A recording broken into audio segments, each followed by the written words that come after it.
प्रयागराज में महाकुंभ 2025 की तैयारियां जोरों पर हैं, जिसके चलते आने वाले लाखों श्रद्धालुओं और पर्यटकों की सुविधा को देखते हुए प्रशासन ने कुछ नई पहल की है।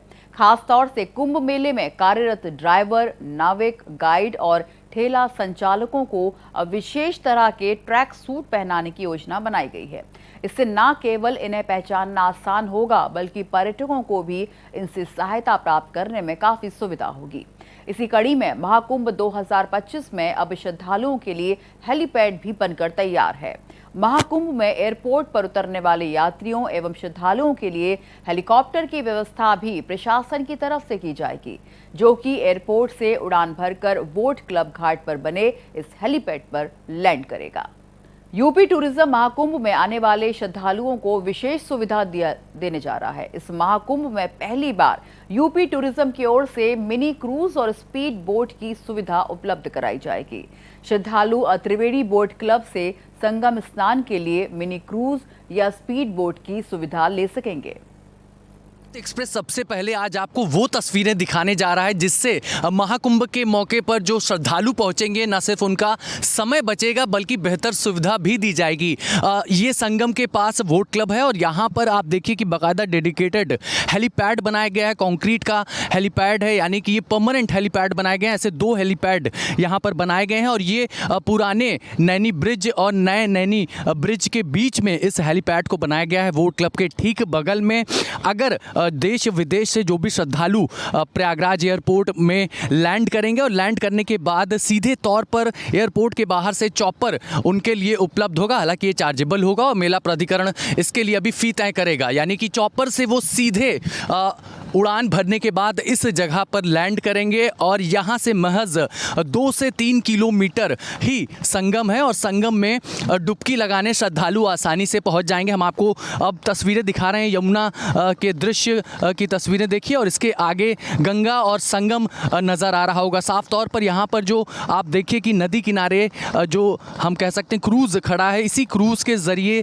जो श्रद्धालु आएंगे वो सीधे यहाँ से संगम की तरफ जाएंगे। यानी कि ये जो रास्ता है, ये जो सुविधा है बेहद आसान है और निश्चित तौर पर जो विदेशी सैलानी खास तौर पर आएंगे, श्रद्धालु आएंगे, भक्त लोग आएंगे, उनको खासा हम कहेंगे कि फ़ायदा पहुंचने वाला है। उनकी समय की बचत होगी और जल्द से जल्द वो संगम में पहुंचेंगे और डुबकी लगाएंगे। तो महाकुंभ के मौके पर योगी सरकार तमाम तरह की सुविधाएं जो हैं वो श्रद्धालुओं को दे रही हैं। अभी देखिए यहाँ पर साफ सफाई का काम किया जा रहा है, घाटों को चमकाया दमकाया जा रहा है, क्योंकि छठ पूजा भी अब नज़दीक है। तो यानी कि दीपावली के ठीक बाद छठ पूजा की भी तैयारी की जा रही है, महाकुंभ की भी तैयारी ज़ोरदार तरीके से की जा रही है। और जो श्रद्धालु आएंगे, हम खासतौर पर हवाई यात्रा के ज़रिए जिनकी चॉइस है पहुंचने की, एयरपोर्ट से चॉपर के ज़रिए फिर वो सीधे इस जगह पर लैंड करेंगे और यहाँ से महज 2 से 3 किलोमीटर दूर जा कर के संगम नदी में, संगम में डुबकी लगाएंगे। वीडियो जर्नलिस्ट संजीव मिश्रा के साथ अभिषेक पांडे, भारत एक्सप्रेस, प्रयागराज। हमारे साथ हमारे संवाददाता राजकुमार और ज़्यादा जानकारी के साथ जुड़ रहे हैं। राजकुमार, इस पर यूपी सरकार ने महाकुंभ में आने वाले श्रद्धालुओं को कई विशेष सुविधा देने का ऐलान किया है। क्या क्या रहेंगी सुविधाएं? सर मैम, ये 25 सेक्टर में मेला बसाया जाएगा। इस पार से उस पार जाने के लिए पीपे के 30 पुल बनाए जा रहे हैं। इस बार मेले में सुरक्षा के व्यापक इंतजाम भी किए गए हैं। चप्पे चप्पे पर सीसीटीवी कैमरे लगाए जा रहे हैं। पुलिस के साथ NDRF, SDRF, black cat commando, dog squad, bomb निरोधक दस्ते, एटीएस, जल पुलिस, गोताखोर लगाए जा रहे हैं। इस बार जिन मंदिरों में कॉरिडोर बनाए जा रहे हैं उसमें बंधवा वाले हनुमान मंदिर, आलोक शंकरी मंदिर, नागवासुकी मंदिर, बेड़ी माधव मंदिर, मनकामेश्वर मंदिर को भव्य रूप दिया जा रहा है। पूरे मेले में स्वच्छता को लेकर भी बड़े इंतजाम किए गए हैं। इस बार मेले में पॉलीथीन मुक्त मेला बनाया जा रहा है और पूरे मेले को चक्कर प्लेट की सड़कों से जोड़ा जा रहा है। स्वच्छ जल के लिए पूरे मेले को पाइपलाइन से जोड़ा जा रहा है। जी राजकुमार, इसके अलावा देखिए इस मेले में बड़ा मेला होता है महाकुंभ का, देश विदेश से बहुत श्रद्धालु यहाँ पर पहुँचते हैं, लोगों की भारी भीड़ होती है। इसको देखते हुए सुरक्षा के किस तरह के व्यापक इंतजाम यहाँ पर शुरू हो गए हैं? जी, मैंने जैसा कि बताया कि जगह जगह कैमरे लगाए जा रहे हैं, ड्रोन कैमरे से भी निगरानी की जा रही है। मेले के दौरान NDRF, SDRF, black commando, dog squad, bomb निरोधक दस्ते तथा एटीएस भी इसमें मौजूद रहेगी। जी, उसके अलावा संगम स्नान के लिए त्रिवेणी बोट क्लब से मिनी क्रूज या स्पीड बोट तरह की सुविधाएं भी इस बार श्रद्धालुओं के लिए यहाँ पर लाई जा रही हैं। क्रूज भी श्रद्धालुओं के लिए यहाँ पर मिनी क्रूज भी चलाई जाएंगी। हेलीकॉप्टर से ये जब एयरपोर्ट से यहाँ पर आएंगे तो यहाँ पर हेलीपैड भी बनाया गया है बोट क्लब के पास, और बोट क्लब के पास से वहाँ क्रूज रहेगी और क्रूज से संगम का दृश्य देख सकेंगे लोग। तो सही कहा आपने, इस महाकुंभ में पहली बार यूपी टूरिज्म की ओर से मिनी क्रूज और स्पीड बोट की सुविधा भी उपलब्ध कराई जाएगी। श्रद्धालु त्रिवेणी बोट क्लब से संगम स्नान के लिए भी पहुंचेंगे। तो महाकुंभ को लेकर प्रशासन काफी अलर्ट भी नजर आ रहा है। ये बताइए, इस बार महाकुंभ में कितने लोगों की भीड़ जुटने की संभावना व्यक्त की जा रही है? वैसे संभावना की बात करें तो ये है कि पूरे महाकुंभ में लगभग ये लगाया जा रहा है अनुमान की 40 करोड़ से ज्यादा लोग यहाँ पर इस बार महाकुंभ में आस्था की डुबकी लगाएंगे।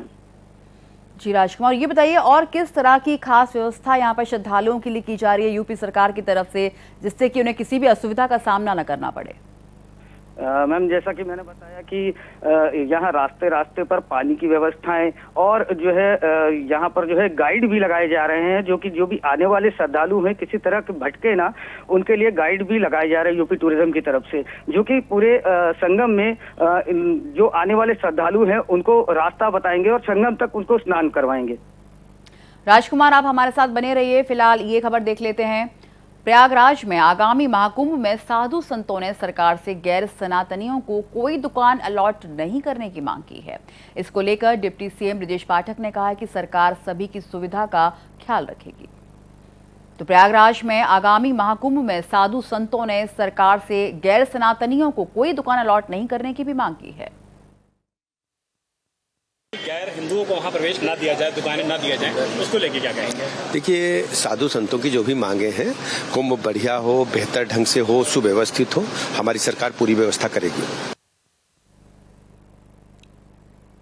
हमारे साथ हमारे संवाददाता राजकुमार लगातार बने हुए हैं। राजकुमार, महाकुंभ में साधु संतों ने सरकार से गैर सनातनियों को कोई दुकान अलॉट नहीं करने की भी मांग की है, और क्या अपडेट है आपके पास को लेकर? जी मैम, साधु संतों ने ये मांग तो जरूर की है, लेकिन अभी तक इस पे कोई निष्कर्ष नहीं निकल पाया है, लेकिन इनकी जो मांगे हैं वो उस पर ध्यान दिया जा रहा है। बिल्कुल, मांगों पर ध्यान दिया जाएगा। साधु संतों ने एक बड़ी मांग रखी है। एक बार फिर से अपने दर्शकों को बता दें कि प्रयागराज में आगामी महाकुंभ में साधु संतों ने सरकार से गैर सनातनियों को कोई दुकान अलॉट नहीं करने की मांग की, लेकिन इसको लेकर डिप्टी सीएम ब्रजेश पाठक ने कहा कि सरकार सभी की सुविधा का पूरा ख्याल रखेगी। राजकुमार, जैसा कि हमने अभी दर्शकों को भी सुनवाया कि ब्रजेश पाठक जी ने कहा कि सरकार सभी की सुविधा का खास ख्याल रखेगी, इस मांग पर वो कुछ भी कहने से बचते हुए साफ नजर आए। जी, अब इस पे क्या कहा जा सकता है, क्योंकि महाकुंभ है और सभी तरह के लोग यहाँ पर आएंगे और यहाँ पर दर्शन भी करेंगे, पूजन भी करेंगे, स्नान भी करेंगे, और इसके लिए अभी कोई ऐसा प्रतिक्रिया कहीं से नहीं आ रही है। जी, राजकुमार, ये बताइए कि वहाँ पर इस बार हेलीपैड भी बनाया गया है, लोग हेलीकॉप्टर की सुविधा का भी इस्तेमाल कर सकेंगे, इस बारे में कुछ विस्तार से बताइए। जी, ये हेलीपैड यहाँ पर बनाया गया है, ये बांध के पास बनाया गया है, और ये जो जहाँ एयरपोर्ट से लोग जो प्रयागराज आएंगे वो वहाँ से हेलीकॉप्टर से के जरिए हेलीपैड पर आएंगे और यहाँ से क्रूज से वो जो है संगम स्नान कर पाएंगे। इस महाकुंभ का हमारे संवाददाता अभिषेक ने भी खास जायजा लिया है, आइए वो भी देख लेते हैं। इस स्पीड बोट के जरिए यात्रा शुरू कर चुके हैं और करीब 20 से 30 किलोमीटर प्रति घंटे की रफ्तार से एक एवरेज स्पीड के जरिए हम लोग संगम की तरफ जा रहे हैं। और आगामी जो महाकुंभ का आयोजन होना है प्रयागराज की सरजमी पर, धरती पर करोड़ों की संख्या में श्रद्धालु जब आएंगे तो कुछ इस तरह की सुविधा गंगा और यमुना की गोद में दी जा रही स्पीड बोट के जरिए। न सिर्फ स्पीड बोट बल्कि क्रूज के जरिए भी सीधे संगम में डुबकी लगाने श्रद्धालु पहुँच सकते हैं। अगर चार्जेस की बात की जाए कि आखिर इसके लिए आपको कितना पे करना होगा, तो सुविधा पहले आप जान लीजिए, क्योंकि ये 6 सीटर है और इस पर एक साथ 6 लोग यात्रा कर सकते हैं।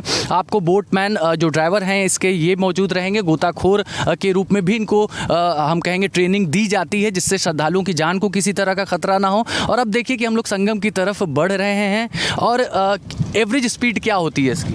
एवरेज इसकी 40 से 45 होती है। तो आमतौर पर जाने में कितना वक्त लगता है? अगर आने में आमतौर पर जाने में 15 मिनट तक का समय लगता है, संगम जाने का, और आने का भी 15 मिनट लगता है। हाँ, 15 मिनट में यात्रा पूरी हो जाती है। तो कोई बाकायदा आप लोग का वाटर का रूट डिसाइड होगा? हाँ, वाटर रूट है, जो भी निर्धारित रूट जल पुलिस देती है उसके अंतर्गत हम लोग जाते हैं। किस तरह के नॉर्म्स हैं बोर्ड पे अगर बात की जाए? हम देख रहे हैं लाइफ जैकेट दिया हमारे पास लाइफ जैकेट्स भी है और हम लोग रेस्क्यू ट्यूब भी लेके चलते हैं, और प्रॉपर की हम लोगों को लाइफ सेविंग गार्ड की प्रॉपर ट्रेनिंग दी गई हुई है। अगर कोई हादसा होता है मान लीजिए, तो आप लोग ट्रेंड हैं कि श्रद्धालुओं की जान को हाँ बचा जी, सकें? इसके लिए हम लोग को पूरा सिखाया गया है और पूरे संपूर्ण तरीके से हम उसका निर्वाह करेंगे। तो ना सिर्फ सुविधा बल्कि सुविधा के साथ साथ सुरक्षा बेहद ज़रूरी है, इसीलिए यहाँ पर ट्रेन बोटमैन मौजूद रहते हैं और हम धीमी धीमी स्पीड से ही चल रहे हैं। हालांकि स्पीड अगर आप थोड़ी सी दिखा सकें इस बोट की